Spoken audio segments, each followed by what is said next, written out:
Guys, my name is Amina Athman, and I'm a mother of a son with autism.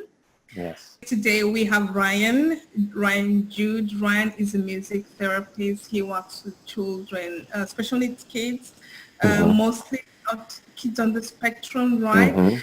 You know what? I'll just let you introduce yourself, Ryan, because I don't think I'll do you justice. Go ahead and introduce yourself. Great. Well, again, my name is Ryan Judd, and I am a board-certified music therapist here in the United States of America. I live in New Hampshire, and I got started in the helping profession by getting a bachelor's degree, my college degree in psychology. And I knew I'd always worked with kids. I'd always loved working with kids. And so I decided to continue my education and get a master's degree, postgraduate degree in music therapy. And it was this amazing 3-year program in music therapy. And I didn't ever think I'd be working or wanting to work with kids with special needs because I had never worked with kids with special needs. And during my internship, I had an opportunity to work at a local hospital on a pediatric rehabilitation unit. So a unit where all they do is speech therapy and occupational and physical therapy with kids with special needs. And as soon as I started that work, it was like, wow, okay, this is it. This is my path. This is my journey. This is why I'm here. This is what I want to do. And that was over 18 years ago, and I am still doing this work to this day. And I still love it because it's so challenging. It's not like you just figure it out. It's not like you just meet one kid with autism, figure out what works for them, and then you've got it. No. It's not only every kid with autism is so unique and different, but can be from day to day, hour to hour, minute to minute, that you need to adjust your approach in order to meet them where they're at and motivate them through the music and help them reach their goals, whether it's speech and communication or whether it's some kind of motor development goal, some like physical therapy or occupational therapy type goal, whether it's some social skills goal like using greetings or asking questions or glancing at a person with a little bit of eye contact. There's so much that can be done through the power of music, using music as a motivating, fun, expressive modality. So I love what I do, and I don't see myself stopping anytime soon. Amazing. Thing about music is that it does something. Can you explain that? What does it do to, what is it that music does inside the brain of the psyche of a child with autism? What is it that clicks in their heads? Is it the beats? Is it the rhythm? What is it? Can you explain that? Yes, and the great thing is now we're getting a lot of research and a lot of neuroscience where they're taking brain imagery while people are engaged in music, when they're listening to music, when they're playing instruments. And so we're starting to figure out from a more clinical perspective, from a more research-based perspective, exactly what's happening. Here's some of what we're finding, that rhythm is huge. Rhythm is so important. And I feel like one of the reasons why rhythm is so important is because I think the internal world of many children with autism can be disorganized and chaotic, and they have all this sensory stimulation coming at them, and some of it doesn't make sense. And then all of a sudden you give them music, which is predictable, right? Most kids with autism love predictability and patterns. So it's pattern-based, it's predictable. And then you have this nice rhythm that can help organize their sensory system. Something that I've been doing over the past year, which just came about organically, is my clients, when I'm working one-on-one, they'll sit right in front of me, and I put their feet on my feet, and then I'm moving my feet to the rhythm of the music that we're doing. And what's so cool now is so many times now with these clients, I walk in the session, I sit down, and they like immediately put their feet on top of my feet. And I think it just, what's that? It shows that they really enjoy that activity and having the rhythm, feeling the kind of like the beat through your feet to their feet on. Exactly. And what a beautiful way to connect. Sure, I think that it's helping them organize their sensory system and make them ready to learn. But I also think what a beautiful way to bond with someone. What a beautiful way to create that therapeutic relationship, that trust with a child so that they will interact more with you, so that they feel safe with you, so that they're willing to take some chances and push themselves into some things that might be a bit uncomfortable for them, like learning a new skill. So I think there's that element of it too. Going back to the neurological aspect of it as well, the beautiful thing is when let's say I'm working with a client and they've got some little maracas or a drum, they're playing those maracas. Let's think about this for a second on a sensory level. What's happening? They're holding on to the maraca. So their tactile system is engaged. They're feeling it in their hand. They're moving their body. So now the sensory motor cortex of the brain, the sensory motor center of the brain is firing and engaged. It's so visual. They're looking at the maracas. They're colorful. They're bright. They're moving.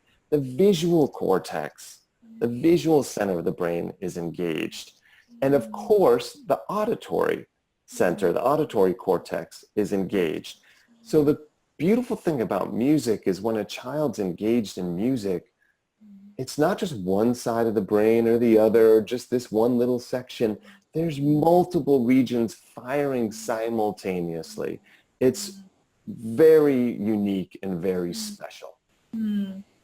Yeah, that's it's very interesting you should say that, because it's a combination of many different senses coming in together, like you said, sight, auditory, all coming together and making sense in their heads, in their brain. It actually makes, when you think about it, just the typical people, typical human beings, you and I, without any autism or any developmental problems, when you listen to music, it actually is soothing. It does something to you. You feel it in you, don't you? For sure. And so apart from just calming them down, like you said, it builds trust. It builds trust between the person working with the child, if it's the mother, the caregiver, or the therapist in your case. And it's a very good bonding exercise, isn't it? For sure. Yeah. When I was working with my son, his name is Ahmed, by the way, when we were working together back then at 4 years old, Ahmed was really, really super hyperactive. We used to call him the Tasmanian devil. Yes. In a really funny way. Yeah. He really, literally will be all over. Like 1 second here, the next second he's there, and you couldn't run after him. He was all over. The only one, so it was very difficult, obviously, to teach him anything, If he couldn't sit and concentrate for more than 2 seconds. But the only thing that really would calm him down was music. He would sit quietly for hours on end, just listening to music. And if he feels like it, he'd be dancing to it. But, not chaotic dancing, just really, feeling it in dancing. Yeah. So what I thought, I didn't have anybody helping me back then. It was just a lot of online learning and practicing. And I'm a telecommunications technician. So this was something really different for me. Yeah. I mean, I'd never seen anything like this in my life before. Yeah. So I would capture those moments and work with him and teach him something. Because I thought, he's really calm right now, and we kind of like are bonding together.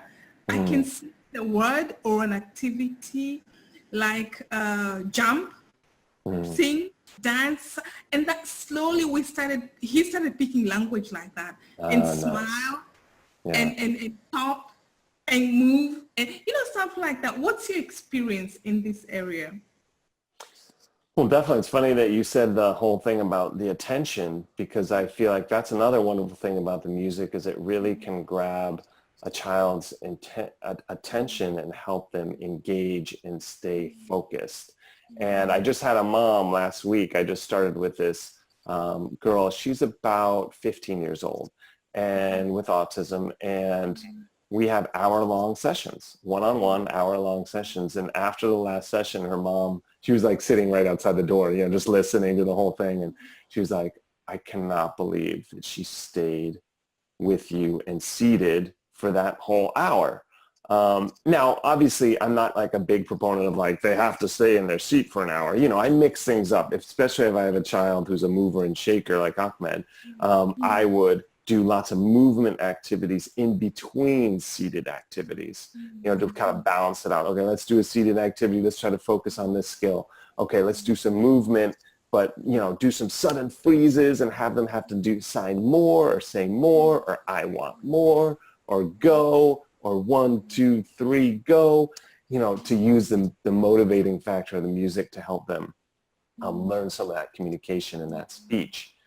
But I do feel like one of the beautiful things about music is its ability to capture a child's attention, draw them in so that you can work on these different skills. Okay, so like I was saying, it's important to build that bond, that connection between the child and the person working with them, right? Yes, it's huge. I mean, I always say that that's the foundation of my work.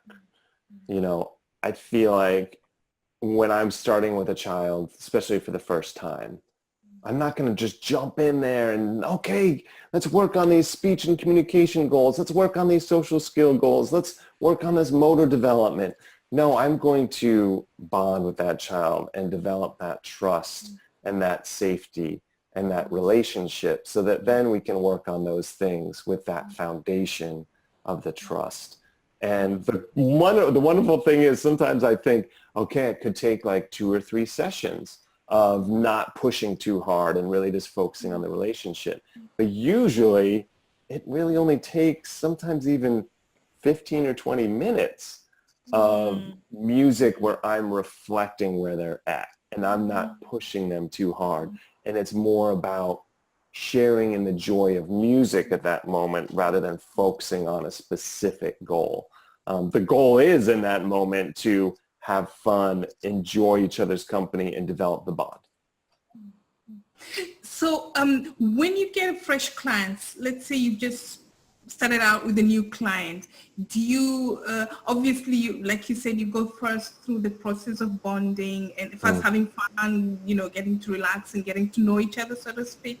Yes. And then do you get to set goals, or do the parents tell you would like to have the child, my son, my daughter, achieve ABC milestone? Well, it's a combination of both. I mean, I definitely, before I start working with a child, I have a long conversation with the parent, usually 45 minutes to an hour. I learn about the child. I learn about their strengths. I learn about their challenges. I learn about, what kind of goals they're working on in other areas, like with a physical therapist, a speech therapist. But I also ask the parents, what are the most important goals that you would like to see addressed? And so that's kind of my starting point. But then it's assessing the child too. After a session or two, you start to see where some of their other challenges lie. And so then you can add that to your treatment plan. So usually after 3 or 4 weeks, with a combination of, what the parents have said and my own assessment, and sometimes collaborating with a speech therapist or a physical or occupational therapist, sometimes reading what in the U.S. we call a IEP, or an individualized education plan, which is in the school. This is like their big document that says, okay, academic goals and physical goals and social goals and speech and communication goals. And so I really enjoy seeing what other therapists are working on and what other goal areas. So that gives me a lot of insight too. So it's really a combination of all those things. It is. It is a combination. I mean, it's not just music therapy and then that's it. It's a combination of, it's that you get to integrate music therapy into, the other kind of therapy programs that the child currently is going through, isn't it? It's a team effort. I rarely see progress in a child and say, oh, that was all me. That was all music therapy. It's like once in a while. All right, once in a while I can say, okay, that was because of music therapy. But most of the time it's like, no, that was because the speech therapist was working on it in his or her own way. And the special education teacher was addressing that in his or her own way. And I addressed it. And I think it's important, really important, to be consistent between therapists with language and how you're approaching a goal. But I do think it's always a team effort. And of course, the parents, the parents trying to incorporate some of that. I never want parents to feel like they need to be the therapist. I feel like first and foremost, you need to be the parent and take care of all those responsibilities and spend time with your child just to enjoy and try to have some fun. And I think when the space and the time is there, it's great for parents to incorporate some of those strategies that we're using and some of those goal areas that we're using. So it's important that the whole team is pretty consistent with that. It is a team effort, really, because you can't have one part of the team doing something and the other part is completely out of the loop without the idea of what's going on. Because then you do your own thing and the kid gets caught up in this whole confusion. So it really is a team effort. I agree with you on that. So like I said, I come from Africa. Yes. And unfortunately, it's still a very dire situation in Africa when it comes to kids on the spectrum. Well, it is. I must thank God, as in the last 10 years, a lot has happened. Slow progress, but progress all the same. And my heart bleeds. I always think, my son is doing very well right now. I said Alhamdulillah. That's thank God. I keep saying that all the time. Oh, nice. That means thank God. He is, he's now 16, like I said, and he speaks like everybody else. If you were to have a conversation with him, the first, say 20 to 30 minutes, you might not even realize that there's something wrong. Oh, wow. Okay, yeah. Okay. Until, you get maybe specific about a certain topic and you go, like when you're completely involved in a topic, you just go, you talk super fast because then you kind of like you're losing him slowly. But the first few minutes with him, you wouldn't notice there's anything wrong. Yeah. And he picked language. He started speaking at around 4 years, 4.5. And, my goal back then was just to have Ahmed be able to express the really, really necessary things that, like when he needs help, God let him be able to say help, or fire, or something like that, or toilet, water, hungry, sick, something like that. I didn't expect anything else. I didn't want anything else at that moment because it was really horrible. But you know what, right now, my son speaks 3 languages. Wow. He speaks English, he speaks German, like his mother tongue. He understands a little bit of Swahili, which is my mother tongue as well. Yeah. And slowly we are learning Arabic together because I'm a Muslim and we read the Quran, which is a holy book. And he is super, super, super good at it. Wow. I look at him and I wonder, who is this? Yeah. So I'm super grateful for that. But when I look back and see the kids back in Africa, I can't rest. I really cannot rest because I know how it is. I know what the parents are going through back there. I was there, So I always say, do the little that you can, do whatever it is that you can. It's better than not doing anything at all. start your small home intervention thingy, because therapy is either not there at all, Wow. or if it's there, it is super, super expensive. Oh, Only people like, you know, guys who earn like, you know, huge amounts of money. Very few people can afford it, if at all, you know. wow. So that really pains me. That's why I do what I do, to maybe Mhm. just, maybe not help, but just give a little bit of hope to somebody and let them know it's going to be fine. You just need to do one or two things and it's going to be fine, because most of the time parents feel so helpless, and there's nothing as horrible as a parent to see your child suffering and there's nothing you can do about it. Mm, mm, Yeah. So I usually say, try music. It worked for mm, maybe it won't work for your child, but it worked for mine. And mm, we did this way and that way and that way. You mm. might want to try. And I promise you, Ryan, the few parents that I've been working with, I work with some parents. I'm very active with, you know, helping out as Mm. much as I can. They come back with positive results. And I'm like, oh Wow. my God. Yeah. That's I would great. like a trillion Ryan Jutes that would go in Africa and, you know, have you help the parents there. Well, I can do something for you that this might help. Let me ask you this question. How many of the people back in Africa that you're connected with speak English?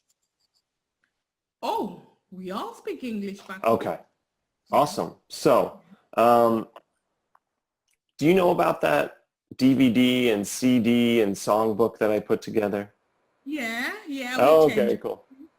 Okay, so the cool thing is with that DVD and the songs that go with it, and then the songbook, which I kind of call a guidebook because it gives all these great, goals. Like each song can address different goals, and it'll talk about the different goal areas and how to adapt them to your child's developmental level. The wonderful thing about that and with technology these days is I can share that digitally. It's a big file, but I can send someone the MP4, the digital file of the DVD. I can email someone all the MP3s, the digital audio files of all the songs, and I can email someone the PDF of the songbook. So I would be happy to send those to you, and if you have people in need who couldn't afford anything else, I will give you permission to share that with them so they can just have it for free. I don't want to cry. Does that sound good? Oh my God, that is, wow. Thank you so very much. That will be helpful to so many people. I am Oh, not that's going to, awesome. I am a very emotional person. That is, wow. Thank you, thank you, thank you. And on behalf of the many, many parents that I work with, I mean, thank you. You're welcome. I want you to put it out there. I don't want to, this is something that, yes, I created to help people. Yes, it's great to get some income from selling this package. And one of the things I love most about it, though, is when I hear of someone in need, and usually it's someone from overseas. I get contacted from people in India and Africa and different places in the world where I know that, they're not going to be able to send me the, $30 US dollars for this package. So it's so cool for me to be like, hey, let me just send it to you. I hope it helps. And, it's my pleasure. Wow. Thank you so very much. I mean, I was excited about this interview. I just was happy to have you here to be able to speak to you personally, because I've followed it for a long time, for years. But Nice. to have this gift, I mean, Mm. this is gift on top of a gift on top of a gift. I mean, thank you so very much, really. Oh, you're welcome. I have no words. Thank you You're so welcome. much. Yeah, well, we'll set that up. We'll talk after the interview, and I'll let you know how I'll send it to you and how you can send it to others. Awesome, awesome, awesome. Thank you. So another question that I have for you is, okay, so now I'm lost my chain. But so what I was going to ask you is, what are the ages? What kind of age group do you work with? Do you think music therapy works for age 0 to age, or is there a specific age that beyond that age you can't really use music therapy on the kids? What's your take on that? How is it? What's your experience with that? 0 to 100. 0 to 100 years old and beyond. No, it's amazing. I've worked with a child who was 8 months old, and that was amazing. I actually do, although I specialize mostly in children, I do work with some adults who are in their 20s who have autism. And it's just as powerful. And then I have friends who work with elders, who work with seniors and in their 80s and 90s. And that is such powerful work. Now those people are more dealing with dementia, Alzheimer's, Parkinson's, things like that.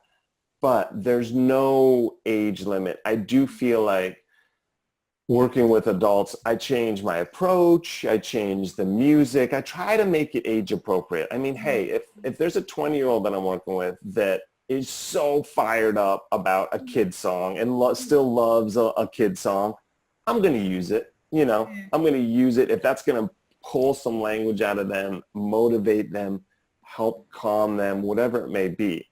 I'm definitely going to use it. And in general, I try to use more age-appropriate music for people who are adults and adolescents. Mm-hmm. Amazing.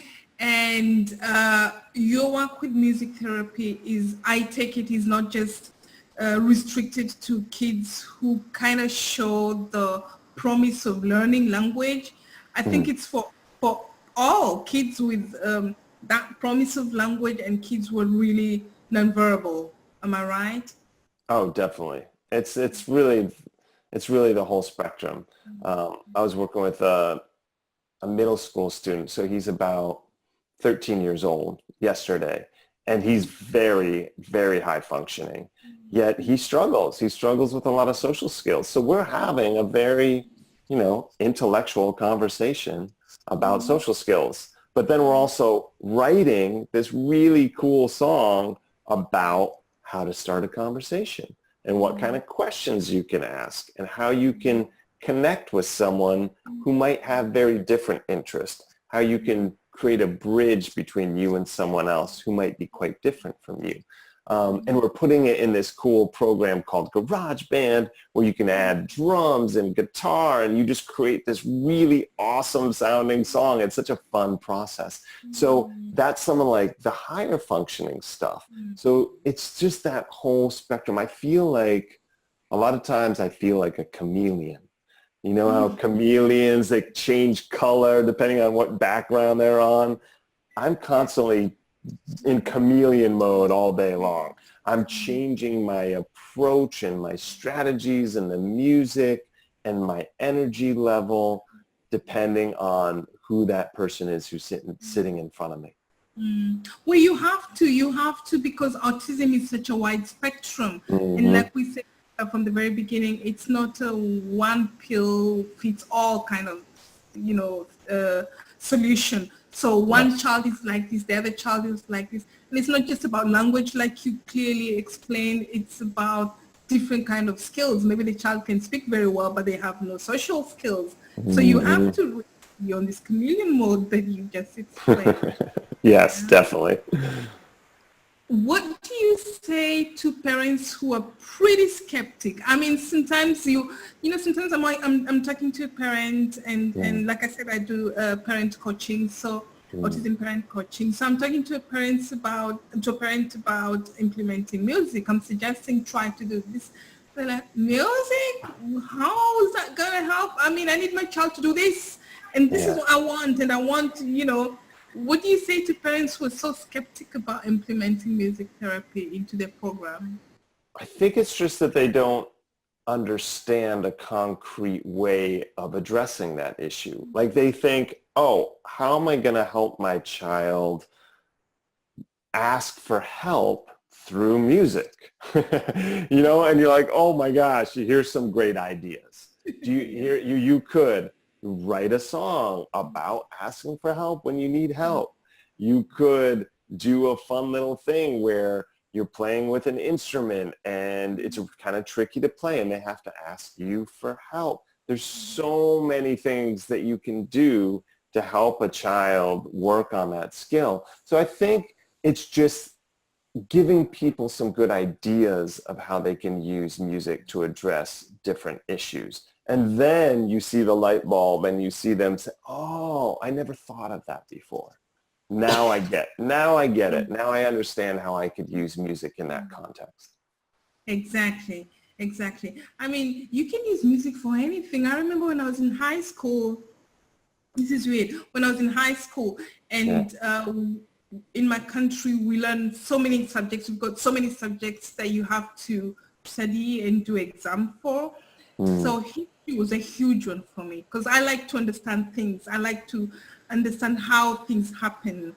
Like in math, it's easy because you have a formula, so you know how to achieve something. But history was about cramming dates. People you never knew, you've got no interests with. I mean, Alexander Graham Bell did the telephone. So what? I have a telephone. You know, as a kid, like that. Yeah, totally. Exactly. So you had this many inventors, for example, or dates and things that you had to cram. So I would use music to cram my dates because it was really difficult for me. So I would use music, nursery rhymes, and I was in high school. Yes. Yeah. I would use nursery rhymes to obviously change with the dates, like Alexander Graham Bell did the telephone in a musical way. So when I'm sitting in my exam with my paper, all I have to do is sing it in my head, and then I would remember. So music can be used for anything, really. Yeah, for sure. That's brilliant. And that's a concept that I use all the time, too, when you're working with a child and they're working on maybe a safety goal. Maybe they need to remember their phone number. You know, maybe they need to remember their address. You can put that information into a familiar song, like, you know, Twinkle, Twinkle, Little Star or something. Twinkle, twinkle, my number is 603-793-1941. You know, I mean, and just put it into a musical context so they can more easily remember it. Absolutely. I know that from personal experience, you know, myself, and I know that using music really helps my son. I mean, my son started singing before he could speak. He would sing. Obviously, he wasn't articulating the words, but he was singing. Yeah, it's so cool. As a parent, it was really nice to see him be able to do something as opposed to all the long list of things that he couldn't do. Ryan, I've got to ask you, because you said you worked in this industry for so long, 18 years, I think is what you said. What is your experience with parents? I mean, you meet a new client and the child probably, or maybe is nonverbal at the beginning. What's your experience? Do parents usually from the word go have this anticipation that their child is going to speak, or are they already resigned that my child has autism, he's never going to speak, or she's never going to be able to speak? What's your experience? I feel like it all depends. It all depends on the family. You know, sometimes people really keep pushing and trying different ways, and they're always kind of fighting to give their child another opportunity or another way to access communication and speech.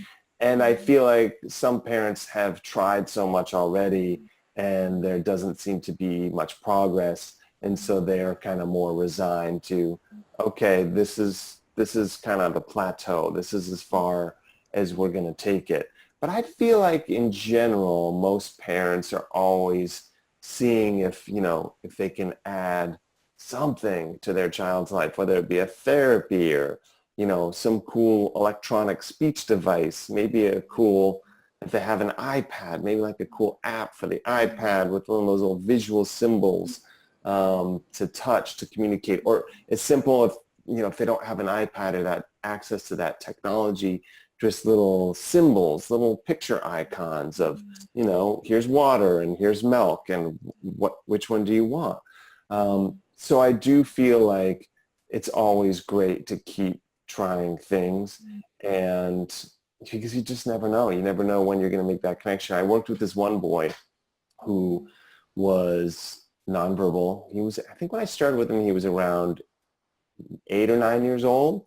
And I was trying to work on some sign language. I asked his mom about it, and she's like, oh yeah, we've tried the sign language thing. It didn't work. So, don't really spend your time working on that. But I couldn't resist. I had to try. So I started, we'd be doing a song and he was totally into it, and all of a sudden I'd just stop. And he would you could see he actually started feeling a bit anxious, a little bit of anxiety of like, oh my gosh, I need this song to continue. It's almost like that rigidity, that inflexibility kicked in, and he was so motivated to do something. And I started modeling it for him, and I would give him physical assistance to do a little adapted sign for more, because I think, more is like this, but it's easier to just kind of do like this or like this. You don't want to confuse it too much with just clapping hands, but something. And within like 2 or 3 sessions, he was starting to signal to sign more, which was really a cool breakthrough. And then he learned a couple other signs too. And so you just never know. You just never know. So I think it's always good to connect with professionals who might try a different avenue for helping a child learn speech and communication. Well, we live for those breakthroughs, don't we? I mean, find one of those, oh my God, it's worth it. It's worth everything that you've gone through, isn't it? Yes. I mean, sometimes I'll be working on a skill for 6 months, sometimes a year, and then all of a sudden you see some progress, you're like, yes. So yeah, I feel like people who aren't in the special needs community don't really get that, and they're like, oh my God, you're so patient and everything, but we live for those moments where we see either a glimpse of potential. Hey, sometimes it's okay, they do it in this one moment and then they don't do it again for another couple of weeks. You got to kind of hang in there, because sometimes they'll just show a glimpse of potentially, like, oh wow, okay, if they can do it that one time, they have the potential to do it more consistently. Yeah.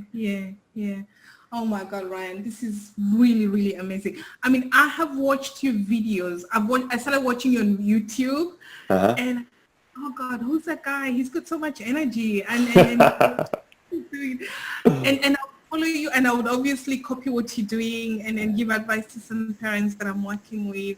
I really have followed you for a while, and then I signed up on for your email newsletters, and I would get them. And every time one would come in, I'm like, oh God, this one coming in. So yeah, nice. You've really been very, very helpful personally to me, and I know to many, many people, and by extension to the parents that I work with. So on behalf of everybody, thank you so very much. Oh, you're so very welcome. One more question, Ryan. Yes. How do you keep your energy levels up? My goodness. I mean, and I've never watched any of your videos where you kind of look like, oh my, I'm almost dying. Thank you. Yeah. Well, it's funny because sometimes, that's a good question. I mean, sometimes I'll go into a session feeling, maybe I had a bad morning. Maybe my 3-year-old was screaming in my ears all morning, and I'm like, oh my God. So sometimes I go into a session kind of feeling a little bit lower energy, or a little bit quiet, or a little bit bummed out about something. But inevitably, when you get into the music and you start connecting and you start that bond and you get the rhythm going and you're playing and you're singing, I mean, all those hormones start being released and all that blood flow starts happening. So I attribute a lot of my energy to the fact that I am a music therapist, and that's what I do for a living. And when I'm having a bad day, the best thing I can do is to work. Amazing. Awesome. That's the thing, isn't it? I mean, you work with our kids, and these kids give you so much. People think that you give them, yes, sure, you give them what you have, but you get so much in return. I mean, it's amazing, isn't it? It's amazing. I mean, every client that I've worked with has taught me so much about being a better therapist, but also about being a better person and about keeping calm and centered when things aren't going as I expected, or maybe they're having a really hard day and they're having a bit of a meltdown. Okay, well, I can either react to that, and that's, the initial impulse sometimes is to react to it, or I can do my best to stay centered in my heart and stay focused so that I can be there for that child in a way that will help them calm down. And that's challenging. I'm not saying that's easy. I'm not saying I'm great at it. I'm not saying I'm good at it. I'm just saying these kids give me the opportunity again and again with different situations to have me dig deep and try to be a better person and try to be a better helper. Well, that's exactly what makes you a good therapist, because I don't think I would trust anybody who walked into my son's therapy session and they profess to be, the very best, and they've got everything under control and they've got everything. I'm really being very skeptic. I mean, you can't be, you learn as you work with our kids because they teach you so much. And if you're not willing to be humble enough to learn from them, then you can never be a great therapist. No. And I think that's what makes you a really great therapist. Thank you. Yeah. Oh my God, Ryan, thank you so very much. I mean, I could talk to you the whole day, but I'm sure you really. One last thing, last thing, I've said that before, but one really last thing. What kind of advice would you give to my parents, to the parents that I work with who have almost nothing to work with, no therapists, either they can't afford or they really don't have any access to any sort of therapy? What would you say to them? I'd say to do a lot of reading and to reach out to people like you who've been through it and who have resources to share. Because most people have an internet connection, right?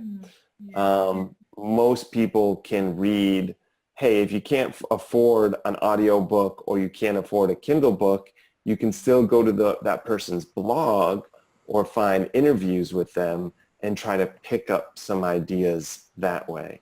So I think the amount of information out there is so amazing. And I know it's harder to sift through it and figure out what works, but there's so many great free resources out there. And I really think too, there's some good people out there. There's some good people writing books and creating content for the special needs community. And sure, a lot of those people, most of those people are coming from a business model where they're hoping to make some money from it. But I find that most of the people in this helping profession, if you would reach out to them saying, I've read everything I can on your website. I really appreciate what you do. I see that you have this book or this DVD or whatever. I live in this country. I cannot afford it. Is there any way you can share that with me so that I can continue to learn from you and your experience? I would hope that most people would be like, yes, please, I'm a giver, I'm a helper. That's what I was born to do. This isn't just about the money for me. So I think being humble enough to ask for help and ask for someone to share their paid resources with you if they can digitally is really important too. I know in my own development as a music therapist, as an entrepreneur, I've had to be humble so many times and just reach out to people who I know charge $300 an hour to consult.